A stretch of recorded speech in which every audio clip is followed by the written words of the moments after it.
In this video, I'll show you how to select all photos on iPhone. And if you want to select, let's say, all the photos or some photos on your iPhone, you love to delete, what you need to do, open up your gallery.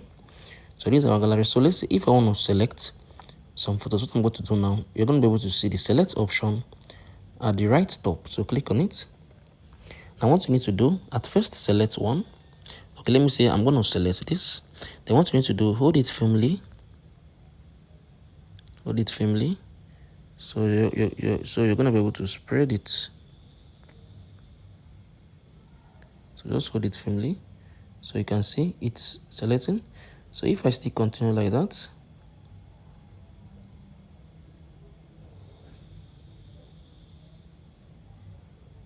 so you can see it's currently selecting.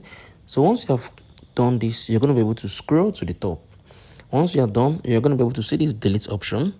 So if you click on that delete option, you're going to be able to delete the photos you have selected. So if you find this video helpful, share your thoughts below in the comment section. Thank you for watching. I'll see you all in the next video.